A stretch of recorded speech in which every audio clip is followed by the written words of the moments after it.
HD OTC reader. It's a handheld scan tool diagnostic reader, and we're going to use this to read fault codes on a 95 Peterbilt.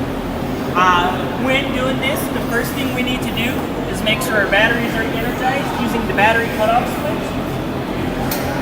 So now when we read it, our ECUs will have power to give the codes to the code reader. So, first thing we want to do before we hook up our handheld device is determine whether it's a 6-pin or a 9-pin, and to do so, we look at the terminal connector and we simply count how many pins we have. As we can see, it's a 6-pin connector. So we're going to come over here to our connector. See how that has so many more pins in it? So that is a 9-pin connector, and this is our 6-pin connector. So this is the connector we want. We're going to connect it to our reader and simply plug it into the terminal connector.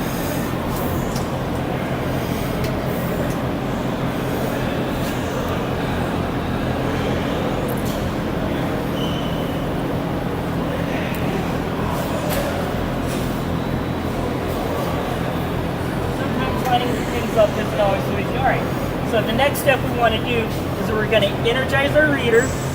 And while that's energizing up, we're going to reach up here and we're going to turn the key to the on position without starting the truck.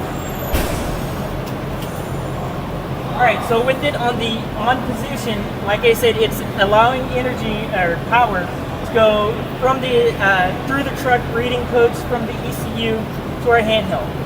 Alright, so our connector, our reader's powered up, and it's asking, is it a 6-pin Dutch cable or a 9-pin? And as I previously stated, we're using a 6-pin, so we're going to scroll up to the 6-pin and click enter. And so the next thing we want to do, it has one component with 2 fault codes, so we're going to read just in case there aren't any more faults that haven't been identified yet. Alright, so it's done reading, and so the next thing we want to do is press menu, and we want to view the faults.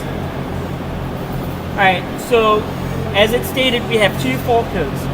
Across the top is our fault code with the PID, and so what we would do is we would go into the manual for this vehicle, and we would use that code to bring up the fault code, and it's engine number 1, boost, pressure, low voltage, above normal, or shorted high.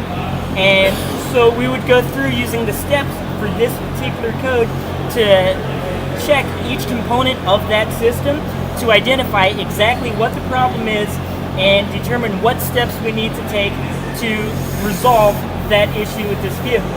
And then once we resolve the first issue, we simply press over on the arrow key and it gives us our next code. Same thing, we have our code identifier, and it's a PID. It's engine number 1, engine coolant, temperature, voltage above normal, or shorted high. And so the same thing, we're going to use that code, go into our manual to identify what steps we need to take to troubleshoot and identify the affected piece of machinery and use our steps from there to resolve the issue with that. When working with these, after we identify our fault codes and we correct the issue, we need to test to make sure that the fault code is properly resolved. We need to ensure the fault code is properly cleared, so a few days, maybe a couple weeks down the road, our driver doesn't come back in saying, hey, I got this fault code again, what did you do or what did you not do? So use the scan tool to identify the fault code, use the code to identify the steps to correct the fault code, correct it, test it once you've corrected it, and then you go through and clear the fault codes.